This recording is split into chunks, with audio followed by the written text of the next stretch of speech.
We're going to start with last week's Riyadh season card in Los Angeles. We're going to break down each and every single one of the fight, who's next for each guy, some improvements to the Riyadh season card, the pacing and whatnot, but all the stuff that was going on out there, and the stuff I heard of at the venue that needs to improve. Canelo versus Turkey, the battle that's on social media right now. Two of the boxing biggest themes battling on social media.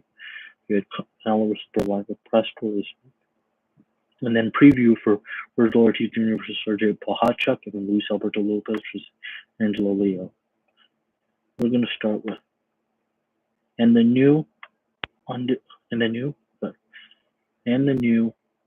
WBA under 54-pound champion from Omaha, Nebraska, Terrence Bud Crawford.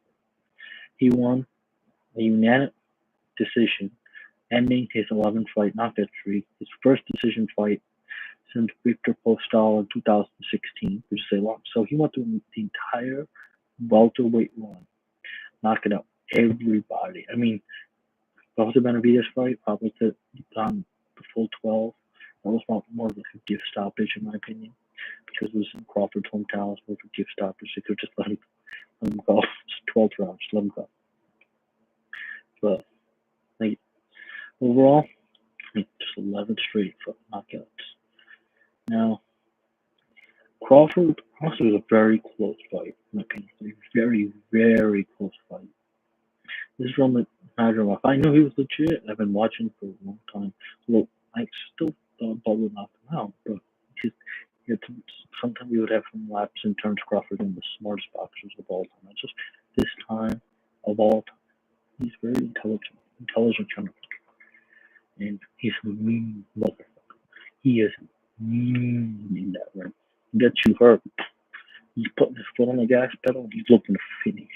He's got a mentality like it's either kill or be killed.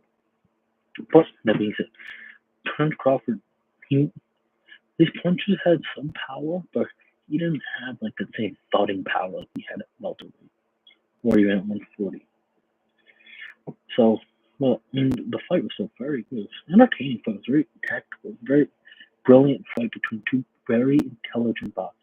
Crawford fought majority of the he started out the orthodox stance, but then he switched to southpaw. He stayed southpaw for 99% of the fight, whatever. It was majority southpaw fight. So the southpaw was orthodox, and he drew off being Madrimov, the orthodox fighter. Now, and they had to give in to Madrimov was getting success. With rounds, he was sometimes losing just from sheer activities, not throwing punches. The reason he's not throwing punches is you make one mistake against Terrence Crawford, you end up on your ass. As Errol Spence that second round versus Terrence Crawford. He made one mistake, and before he knew it, Crawford had him 1-2, and that's it. Crawford had him down the second round, and then he just was dominating from rounds 2 to 9 until the stoppage. That being said, Madrimov was definitely thinking, and then Crawford had to think. Crawford had to use this a lot more. He was very tactical in that he used it. It was high-powered chess, very much so. So when Shakur Stevens, who was at the stadium, who was talking about how people only want to see knockouts, always true. There was a very entertaining decision, but that was an entertaining decision. That was tactical. That was entertaining because we were actually throwing some punches. There was some offense going on with defense. We at least got to see something entertaining. Well, now, in my opinion, it was until the 10th round, it was even up until the 10th round. Terrence Crawford, the 11th and 12th rounds were the most definitive rounds, were the 11th and 12th rounds, and those were definitive for Crawford. Otherwise, a lot of those rounds were very close. Eddie Hearn was getting really mad with the cards. I think Eddie was just trying to posture a little bit for his fighter. And Eddie's very passionate about his fighters, but I don't know why he was so mad. He told Dan Rafael to go fuck himself. That was kind of funny to me, but there was a lot of fucking celebrities there. A lot of celebrities. Overall, look, 115, 113 are 2 cards, and 116, 112, I believe it's. And the unanimous decision for Terrence Bud Crawford. Now, let's see who's next.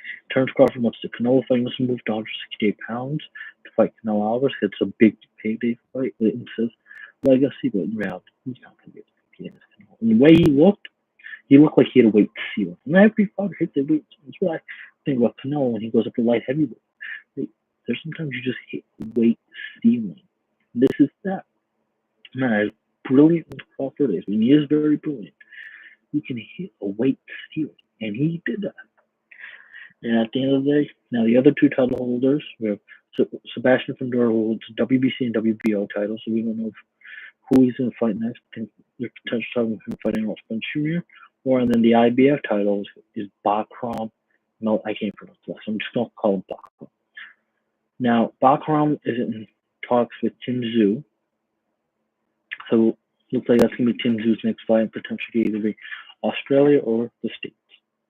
If it's in the States, I think that should be the first Amazon Prime free card. Or I think the idea was originally supposed to be Tim Tszyu fighting Australia. He's going to do a press conference in Australia. And he's supposed to fight Erickson Lubin, and that was supposed to, the winner of that fight would have been the mandatory for Bakram. Erickson Lubin passed out of the fight because of injury, but on the second time he ducked.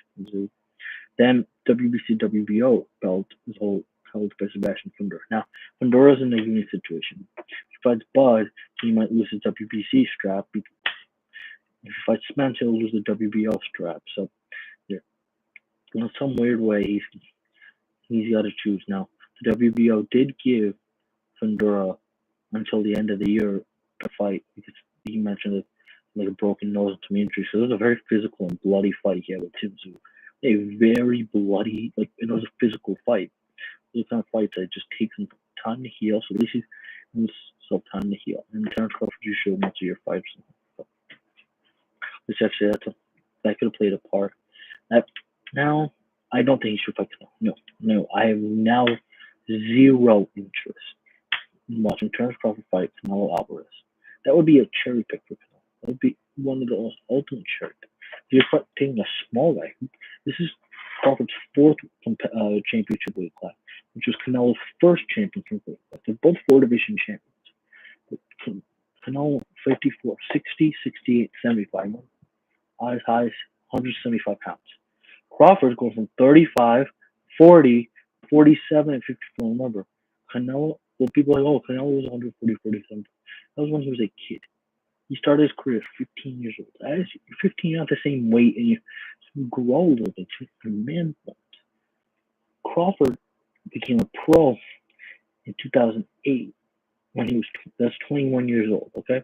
21 years old, Canelo, he was a world champion by that, 21 years old.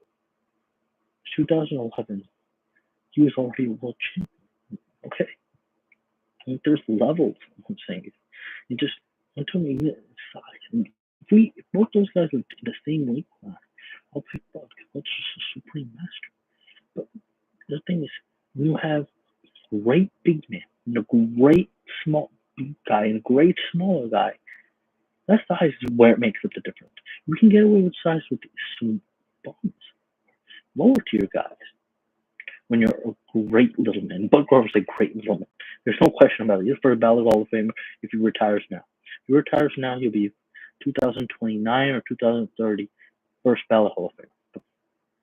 I think it's 5 years. So it's 5 years, 2029 in the Hall of Fame class, and it's 6 years, 2030. So forgive me on one of the two. The same applies for Canelo. But sometimes you just don't fantasy fight. It's not EA fighting them. You just throw out shit for no reason. Now, next fight, the co-main event, and the new WBA super lightweight champion, Jose El Rayo Valenzuela. Isaac Cruz came with a lot of hype in him. He had a lot of fans. A lot of those fans that were there for him.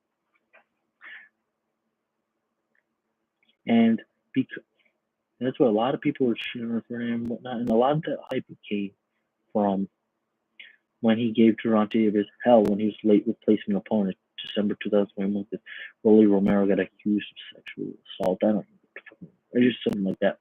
And he got pulled from the main event. They put Pitbull Cruz, who was on the undercard, they put him in the main event. And there you go. And overall, he held his own. He did a very good fight, but he still lost. That Tank beat him. I'll still say that. At the end of the day, he's been using that, and he's been fighting terrible opponents, and then he just fought that. So this is who Pitbull Cruz has fought. since he fought Tank Davis. He fought Yuriorkis Gamble on the spent Ugas card in Dallas. He got him out there in 5 rounds. He fought this guy called Zerdito Ramirez. He's a little guy. He's in featherweight or 130 pounds. He moved up from 135 on the Andy Ruiz Jr. Luis Ortiz card by another 2 rounds. Then he didn't fight again until Spence Crawford card last year. And he went through life and death with Giovanni Cabrera. Okay, that was really bad. Then he fights this March in the Fundora Team card, and he knocks out Rocky Romero. It was a good fight. Rocky Romero's not that good. And then he fights Rayo Valenzuela. And overall, Pitbull was just swarming hooks with like no thought behind. He just throws hooks left and right. Rayo was brilliantly boxing, absolutely sublime. That's another intelligent game plan. Great. It was a very entertaining fight, honestly. I was not bored at all. Not bad on Pitbull Cruz by stoppage. Like I said, very bad betting weekend. And the thing is, Rayo was landing that uppercut, southpaw uppercut. Oh, and he was landing that right uppercut, and he was making Pitbull think because Rayo has power, but he also didn't tell him. So originally, Rayo came for 2 defeats. He was very hyped up by the PBC, especially when he knocked out Francisco Vargas on the Spence weapons card. Then he comes back on Andy Ruiz card, and he got knocked out by late replacement from Edwin De Los Santos. And then after that, he loses in a robbery night. He won, but he got robbed against Chris Colbert and the David Benavidez Caleb Plant card. Then he goes back to his old trainer, and then he knocks out Chris Colbert at Showtime's last card last year. And then he comes here, and then honestly, he starts training with Robert Garcia, and that was one of the best decisions he could have. Still has his old trainer in his corner, but he also has Robert Garcia there. Robert is a brilliant tactician. You guys don't know, Robert Garcia, a brilliant coach, absolutely sublimely brilliant, and he runs boxing family. The Garcias are well-known boxers. Like their dad, Eduardo, he trained. His big thing training was Mikey, and he trained Robert too, and Robert was and he also trained Fernando Alfredo Vargas. So, and then obviously Mikey Garcia box. So just that whole family, just a boxing family, their gym in Riverside. So speaking of Robert, we're going to discuss him when we talk about Virgil Ortiz. But Robert installs a brilliant game plan. It's not staying on the ropes too long, pivot around, he circled, landing that uppercut, making Pitbull think in there because Rayo's got power. It's not like a pillow-fisted guy. Rayo has a lot of power, and he was just he made Pitbull think in there, and Pitbull's one-dimensional. He just spams hooks, fucking left and right. And that works against a guy like Willie Romero, no level point, but that is not going to work at the high level, not the like at elite championship level. Now, who do I think is next? Pitbull Cruz. I think he should go back down 135 because he's a very small guy. He's short, and he's just a small guy. He's small for 135, let alone 140.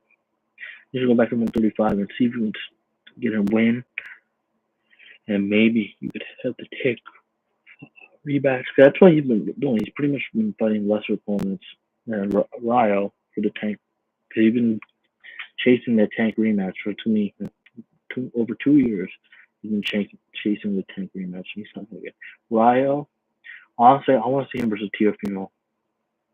Him versus Teofimo in December. Do that the Crypto.com at the Lakers Arena. Say the fuck off, because Teofimo just turned down the September 27th date that Top Rank has in New York because he says he wants to fight in LA, and then Dan Rayfield said this because it was on Friday, not a Saturday. I don't know. I'll trust Dan on this one. Teofimo he isn't afraid of himself. He thinks he's this big draw. He's not at all. But I want to see those two fights, unification. Or you can do Liam Power fight. Honestly, you should talk to Eddie. Do Liam if they do the Liam Power. Liam Power wants to fight again this year. But in Australia, Rayo says, "Get my passport, go and go over to Australia in the unification." That's also an option. And third option is with the PBC, you can do the Alberto Puello fight. And so unifications. Those are just the unifications. And you have Jose Ramirez, which I don't think that one. I don't think he'll play a championship fight. But just one of the three unifications, in my opinion. Definitely need unifications. Go from there. Now, Madrim will fight for that. Honestly, he held his stock rose significantly. You know what I think he can fight Jermel Charlo, he can fight Fundora, he can fight Erickson Lubin, he can fight Charles Conwell, who is fighting this weekend on the Vergil card. So honestly, anything. Terrence, fight I really want to see 154 pounds is Terrence Crawford versus Tim Tszyu. I still want to see Terrence Crawford versus Jermel Charlo. They both have bad blood. They fucking hate each other, and they'll shit talk. That will be an explosive build-up. There might be pushes, punches. With fucking Terrence Crawford on mean streak. He's a mean dude. Now, on the next fight, a draw in the heavyweight division. Andy Ruiz Jr. versus Jarrell Miller. Honestly, the first 4 rounds was Andy Ruiz Jr. winning, but then Jarrell Miller was just putting pressure on him. And I thought Jarrell Miller won 8-4, maybe 7-5, if he had won that with the team. So Ruiz just got a gift decision. Ruiz is just holding out. He's still like living off of that age of it. He has not fought. The Luis Ortiz fight was September 4th, 2022. That is a long fucking time. Almost 2 years. 2 years we're talking about since that fight. What are you doing, bro? 2 fucking years just sitting around doing nothing. And somehow he says to him, "Oh, I've gotten great shape." Motherfucker was 270 something pounds. That's heavier. What the fuck are you doing? Besides eating burritos and nachos and tacos and pizza and whatever the fuck else. Like, I mean, this guy wasn't always like that's the reason you lost. That's a big reason why you looked so bad against Anthony Joshua in the rematch. Yeah, you're conditioning. You do not take it seriously, and you're shape. And you're not working as hard at the gym. I mean, like, what are we doing here? Jarrell Miller, he slimmed down heavily. He just came back from his first defeat to Daniel Dubois, which in hindsight now is not looking as bad because Hergovich just got knocked out by Daniel Dubois on the June 1st card, the 5v5. Like, dude, Jarrell Miller was just a mess because he gassed out like 330 pounds or whatnot. He said he couldn't train properly. So he changed trainers. He went to Bozy Ennis, that team in Philadelphia with Andy Cruz and of course Duran Ennis. And the thing with Bozy Ennis, they will put you to fucking work. 4 minute round sparring with 30-second breaks. Just honestly, like that's something he would need if he has anything left at this stage. The thing is though, Jarrell Miller, I think he definitely, and I don't like the guy, to be honest. And the fact that he's even getting these paydays, it's just because he doesn't deserve them, given what he did. Multiple times he tested positive for steroids, all kinds of steroids. So his nickname should be Mr. Pharmacy, given how many steroids he's done. Like so many. He was originally supposed to fight Anthony Joshua instead of Ruiz, so that was the big storyline between the two. That was kind of what the build-up was between these two. Now, who do I think next? Ruiz, his shoulder hand was broken, so he's probably not going to fight until next year. Or maybe not until September next year, because he usually takes a year off in between fights. And Miller says he wants to fight in the Usyk Fury rematch in December. So December 21st in Saudi Arabia. Why not? I mean, Turkey thinks Turkey thinks Miller won. So honestly, mine's just get him a payday and just let him. But overall, both these guys they're not winning no championship any fucking time soon. No, I'm telling you right now. But I still want to see Anthony Joshua versus Jarrell Miller. I don't know why. I just want to see it. But if you do that in New York, like it's originally planned, that would be fun, honestly. I mean, I'm saying it selfishly just because it's easier for me to get to, but I don't think he's just going to fight America, to be honest. I think you should do one. You should just do one fight in the U.S. Because one fight in just to clear people's memories of that fight. Overall, though, it's just really bad. Like a slow fight between two guys who do not look like they're in the best of shape. Next, Jared Anderson or Martin McCauley. Wow, I kind of this one surprised me just because of how strong Martin McCauley is and how Jared Anderson's defense is very, very poor. Which, like I said, this does not surprise me. Yeah, but damn, I mean, Martin McCauley, first 2 minutes and 55 seconds in the first round. Jared Anderson was boxing. He was doing very, very skilled fight. He was boxing very nice, throwing punches. And he just got caught. Martin McCauley, big puncher. Where he just got caught him once, and the whole fight changed from there. And he just McCauley was just putting on Anderson. He dropped Anderson 2 more times, and in the fifth round, the referee stopped the fight. That KO according to California rules. Standing up, but Martin McCauley really capitalized. What a what a boxing match! I mean, it's very entertaining fight, honestly. Very entertaining. And just a simple fact that Jared Anderson was tested, he did not pass that test at all. Now, Jared Anderson had made a lot of negative headlines ever since the Charles Martin fight.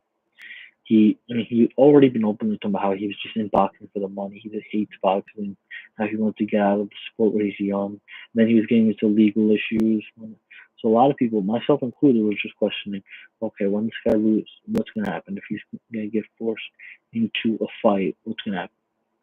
Jared Anderson showed a little bit of heart, but that's about it. His defense poor as all. He never improved, which he said. He did not improve. He was pulling straight back, doing all kinds of defensive lapses. And I don't know, will he have the motivation to improve? Maybe just for the money. I do not know. But I think Anderson maybe should fight the, on the Heisman card. I think maybe that's the only time, like the Heisman when they do the Heisman ceremony card on ESPN in New York.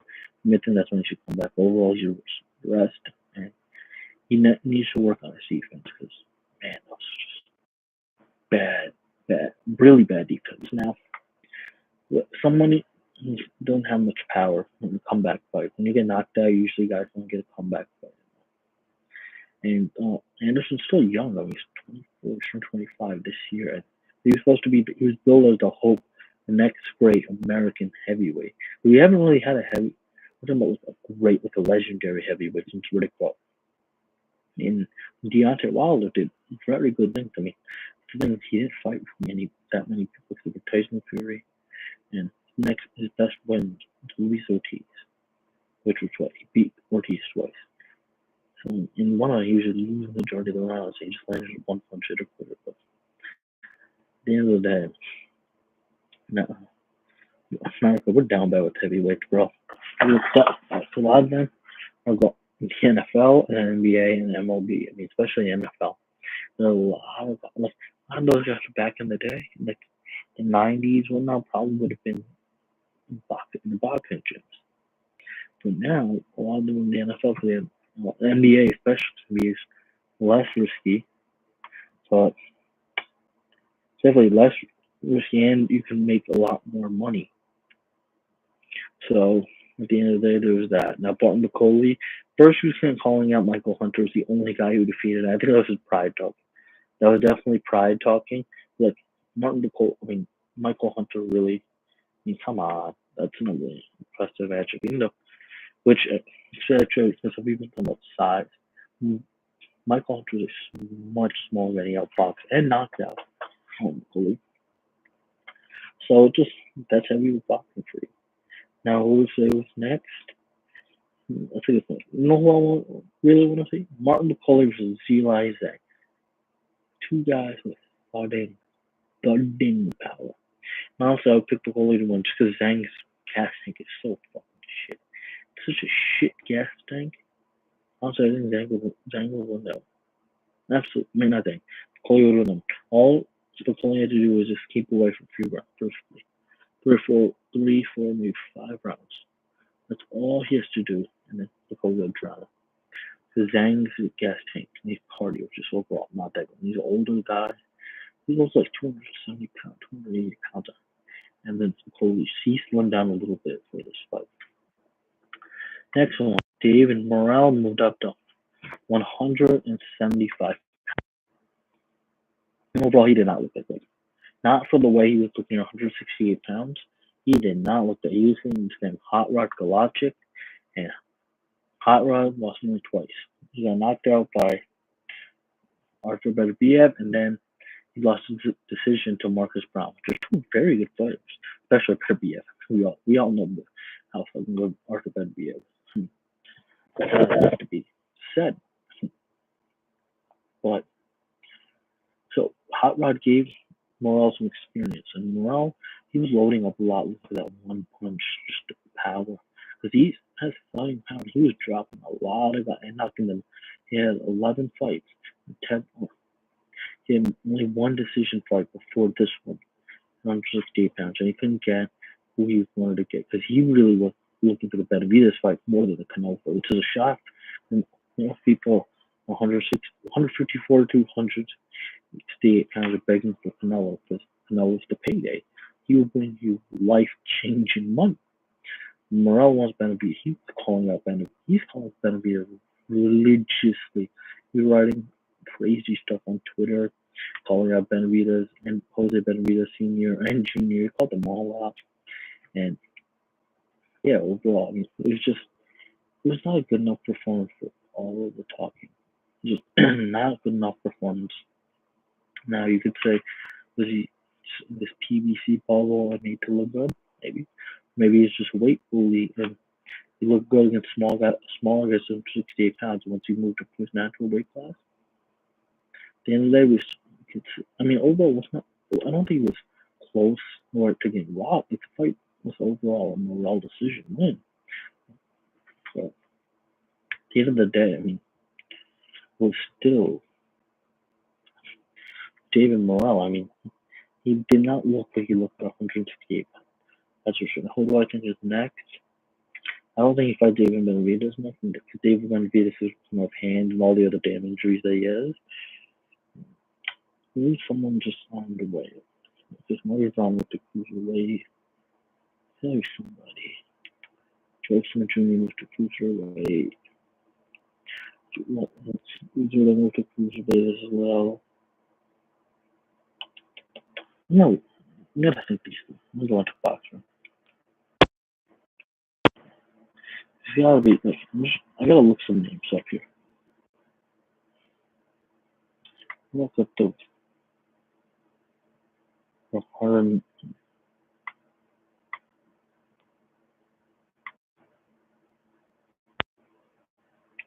Better be while they're fighting the undisputed.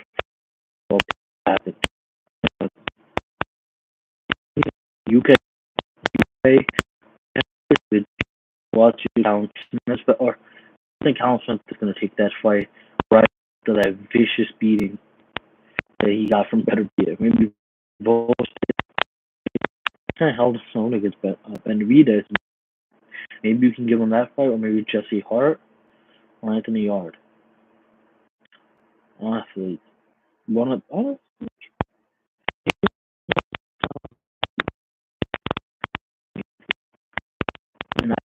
Arthur Beterbiev, he retires. He's 39 injuries, a lot of injuries. But these newer Cuban guys are much more entertaining than they're not like Guillermo Rigondeaux, okay? And he does the people, the opponents. He puts the crowd to sleep. This is what the crowd does when they watch Riyadh fight. The only entertaining fight he had was the one against Lomachenko. Lomachenko beat the shit out of him and he quit. And Randy Lara, he's not more entertaining now as one of the title at middleweight, and we'll actually get into the undercard because he's going to be fighting Danny Garcia on the Canelo Blanco card. We'll get into him later, but he actually fought Canelo 10 years ago. Against it down, like he used to have just sometimes a couple clinical style. These new age Cuban guys, it's Morale, Andy Cruz's, Robesi, Ramirez, they're coming for some action. They're not doing that old school Cuban orange shitting. No. They're coming for the fucking smoke. They're coming for some action. And speaking of the next few, Andy Cruz, trained by Terry Bozianis in the gym with Ryan Boots Ennis, he defeats Antonio Moran in the 7th round by a knockout. Well, recognize that name? Just because Antonio Moran was knocked out by Devin Haney in an arguable knockout of the year 2019. Now, to look at it in the sense where overall the fight was good, but Cruz was just taking his time. He was trying to get him out there earlier. Overall, he's not good enough for twice a year fight. Last year was twice a year because he became a pro. He had his pro debut on Alicia Baumgartner Delphine Pursuit fight in July. And then he fought in the Devin Haney Reach pro red card. Then he fought in the Berlanga Patrick McCrory card. But that's not enough. He needs to fight. He should fight again December, and especially if Duran Ennis is fighting, which I think he will, because Eddie Hearn has been preaching to him about activity. So you know what? Get both of them off that card.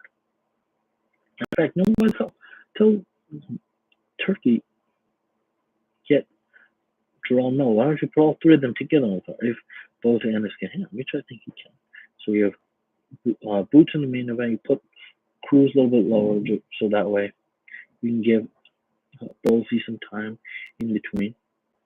Well, I think that's a solid plan. That's what you're supposed to get him a third fight this year, and keep him active. He needs to be more and more active. He shouldn't be just fighting twice a year. You just started as a pro, even though you have extensive amateur career. You just started as a pro. Now, my thoughts on the Riyadh scene: the pacing is fucking horrible. The fight started at 6 p.m. here Eastern Standard Time, and it took almost 2 o'clock in the morning till the main event ended here. I didn't sleep until like 2 o'clock in the morning. That's just because I was fighting to stay up there. I paid $80 fucking for this. But if I didn't pay for this, it was free just one fight, I would have checked out. I would have gone to sleep. Why? Like, the pacing just so fucking. They're trying to interview all these celebrities. I mean, I understand how to fight. First of all, we don't need as many good fights. And first of all, if you want all the fights, reduce the filler time. There doesn't need to be 25, 30 minutes. 15 minutes till the next fight and go. And I understand there's a glove issue in the Crawford because something with Crawford's grant gloves, or Everlast glove exploding, whatever the fuck it is. But when there's not delays like this, keep it moving. It should be 15 minutes max in between fights. 15 minutes, go. Keep them going. Unless there's some crazy situation like that in Spence Porter where the ropes just completely burst and that took a long time to fix. I remember that one, okay, I understand, but that's a shit out of luck situation that you just can't count for happening. But on a regular basis, 15 minutes, keep them moving, one after the other, after the other. Like, the pacing's so bad. And this is what all the Saudi cards. The one criticism I have is the pacing. Look at Anthony Joshua fought. Then Joshua from Nagano. It was terrible. The cards for the 1 p.m. Eastern Standard Time. It was like 7 something, and I'm still watching. Like, I go and pick my build up at least on there's only one of my phone. I have it up the fucking front of my I had we were leaving from Stevens to go walk and Joseph Parker and G.I. Jane walked into the ring. And I still did by the time I get home. Like, that whole fight was going on and they were still taking their time in between. Saudi cards are paced so hard. And then you add these free giving away client. That guy looked drunk. He probably was drinking a lot of beer. Let's say he probably drank a lot of beer. It was really hot out there.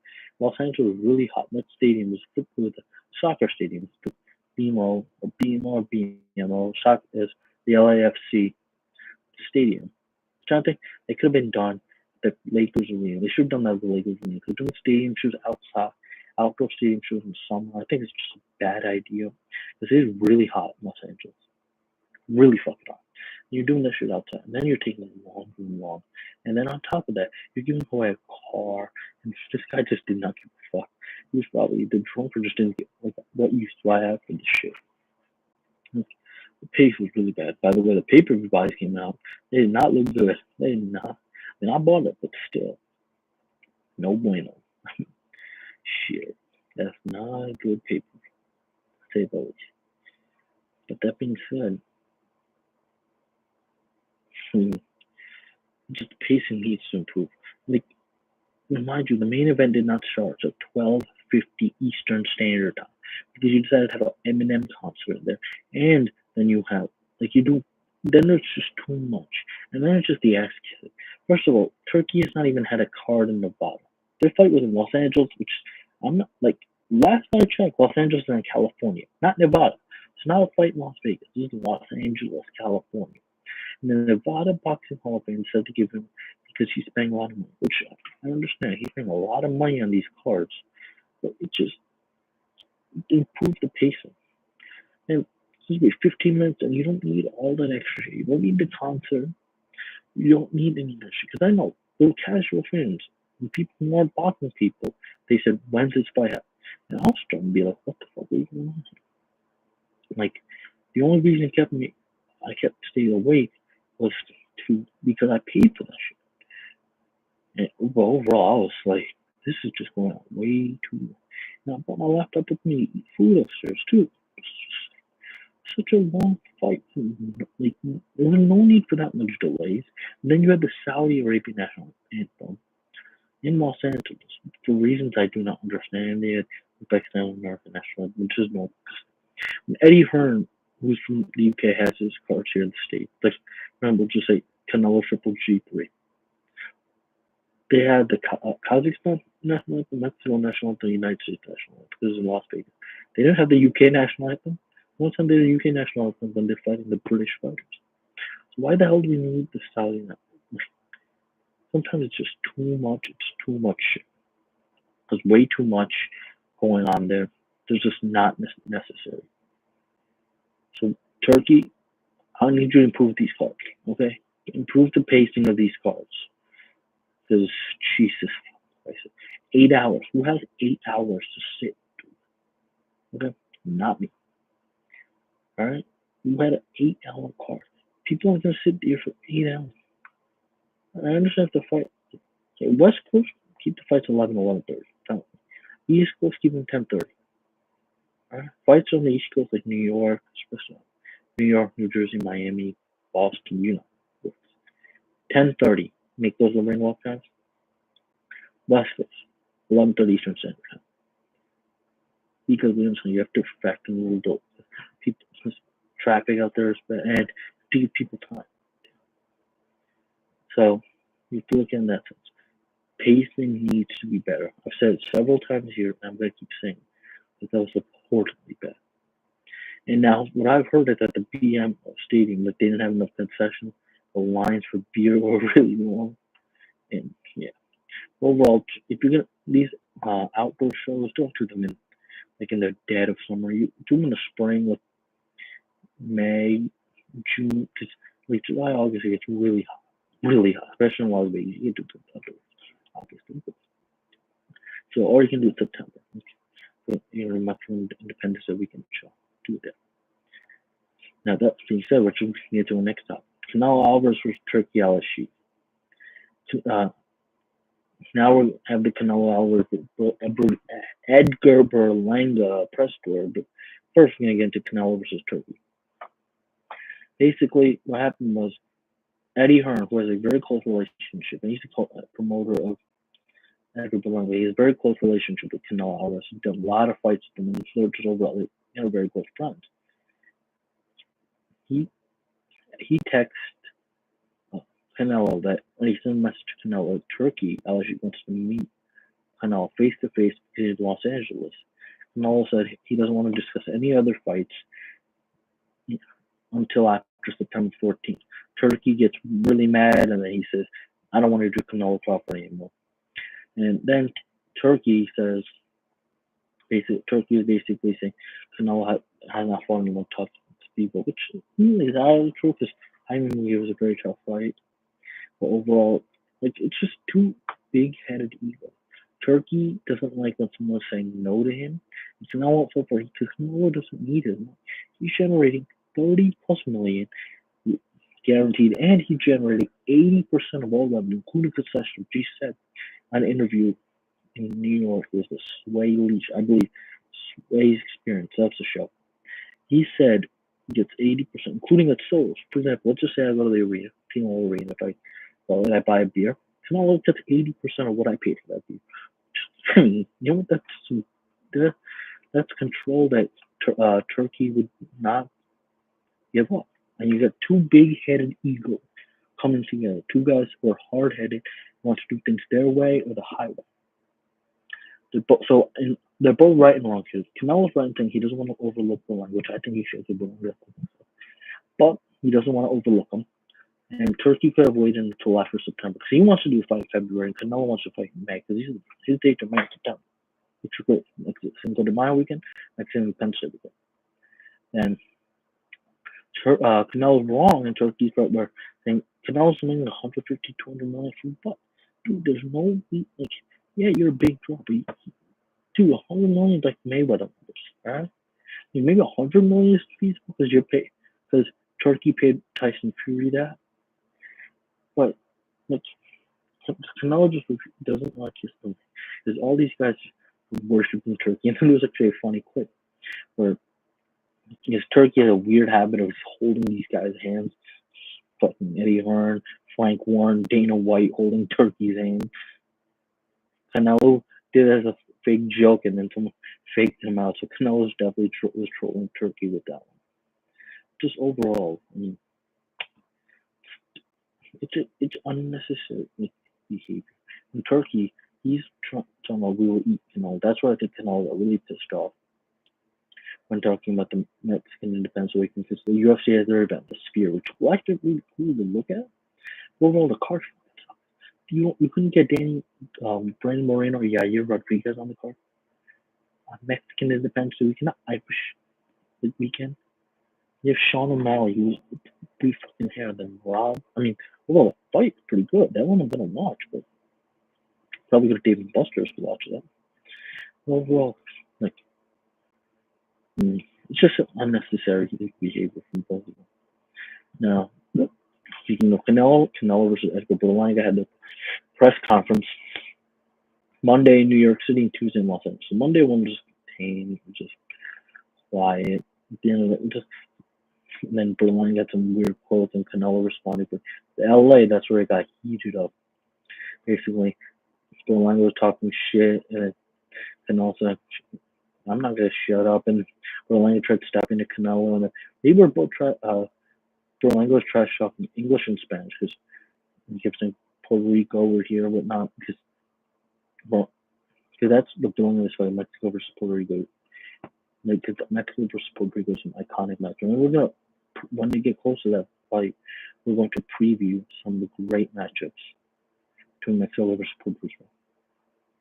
It's not one of those, but Berlanga was born Puerto Rican parents. Overall, Berlanga can speak Spanish and English. He's shit talking Canelo. Canelo is hilarious in English. Okay, this motherfucker's so fucking fun. He's doing curses, like he's doing this cursing with this guy, big boy, and then he's doing all these different interviews and whatnot. Canelo, whoever taught Canelo Alvarez English, thank you from the bottom of my heart. The memes that are coming, and his ability to do all these interviews and whatnot. They really saw something. It's funny and it's awesome. I mean, I love it. I absolutely love it. And he's doing all these interviews in English. And the thing is, he still speaks obviously also speaks the language. And the thing is, they're both shit talking Spanish, and your Berlanga's dad shit talking. At the end of the day, it's good because Jaime Munguia, he's not a shit talker. He's reserved. He also doesn't speak English. He's reserved. So, but Jaime Munguia at least has some ability. Berlanga does not have the same ability Jaime Munguia. So he has to shit talk to get me interested. At the New York press conference, I'm not interested. But Dan Kenobi said, "Imagine, dude, you gotta be the heel." And you know what? Berlanga is being the heel. And honestly, I'm interested after watching that LA press conference again because their face. Canelo and I'm doing those weird dances and whatnot that's become TikTok. That's I mean, it's funny as what are you doing this bang, bang, or whatever the fuck is. That was actually kind of no, Canelo was a very funny guy. Overall, the card is actually okay. Then you have the middleweight title, Erislandy Lara versus Danny Garcia. Fighting for the WBA title. Both Erislandy Lara fought March this year. He fought Michael Zerath and he knocked him out. Danny Garcia has not fought since July 2022. But it's a decent fight. And they have the return of Caleb Plant from his year plus. He hasn't fought since the David Benavidez fight last March. So and then he's fighting Trevor McCumbee. Somehow there's two white American boxers. There was only one. There was just Caleb Plant. Apparently there's two of them. I don't know where the fuck they find this guy. So Caleb Plant just starts shit talking on the press conference. It's kind of interesting. And you have Rolando Rolly Romero fighting Jaime. I can't even remember that. So at least Rolly's back. And Rolly's a naturally the mic. So at least have him on the card because he's naturally funny at the moment. And the prelim events, you have Stephen Fulton coming back from his loss. Since his loss to Niall anyway. Overall, it's a decent card. But will I buy if I don't go anymore? I'll probably buy it to small fight. But overall, the intention will be to go to a bar. And at the end of the day, I'm definitely more interested now after the LA press conference. And let's get into this weekend's action. Vergil Ortiz versus Sergey Bohachuk from the Michelob Ultra Arena in Mandalay Bay in Las Vegas, Nevada for the WBC interim 154-pound title, which is owned by Sergey Bohachuk. And I don't think this is an explosive fight. There's only one decision victory in both these guys. Bohachuk was stopped once by Bernard Adams. And Vergil Ortiz 100% knockout ratio. Now, he's only had 2 rounds since his fight with Michael McKinson in 2022. He didn't fight in 2023 with the health issues. Then he went back to Robert Garcia, fought Frederick Lawson in Las Vegas at the Virgin Hotels, and there was only 1 round because of a terrible stoppage by Tony Weeks. Then he fought in the Jose Ramirez Francis Bartholomew card, and that one only went down because it was a body shot. He just landed a debilitating body shot. Originally, Ortiz was supposed to fight Tim Tszyu before Tim Tszyu cut didn't properly heal, which, I mean, that didn't surprise me at all, as much as that sucked, because he's supposed to be the best fight in the card, but the other day, so what things, I'm predicting Vergil Ortiz, and now there's bad blood between the two. Like, Vergil Ortiz refused to shake Bohachuk's hand because Bohachuk was talking shit about Ortiz's weight and whatnot. And Ortiz and his dad did not like that. I'll tell you what, Ortiz Jr. and Senior did not like. Junior's not talking about the Senior. He was talking a lot of shit at the weigh, and he was telling people that Bohachuk seemed to go after themselves, whatnot. The card itself's not really interesting at all. I'm not really paying attention to the card. I'm going to be in New York, so I'll probably just watch the fight at the bus on my phone. But the card itself is not really interesting. But the main event will be very, very interesting. Honestly, just who can push the other one back. Despite national going the distance, I got Vergil Ortiz Jr. by 9th or 10th round stoppage, but I am going to put in Vergil Ortiz by KO fight. Now, the next fight, Luis Alberto Lopez or Angelo Leo in Albuquerque, New Mexico. The only reason people know Albuquerque, New Mexico is with all the mess made in Breaking Bad, to be honest. There's also the hometown Johnny Cappy, but overall, and also Angelo Leo. So, Luis Alberto Lopez, Albano is considered a road warrior, and he's fighting a lot of guys. Honestly, it's a very entertaining fight.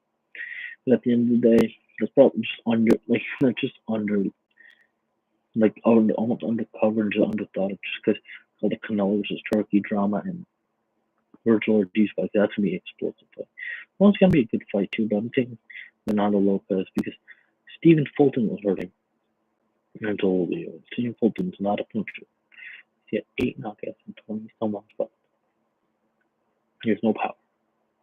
Fernando Lopez has power. And he threw weird shots at weird time. I don't even know what the fuck he's doing. But overall, I'm taking Fernando Lopez on a decision, which probably throws out the money line, and then Vergil Ortiz Jr. by KO.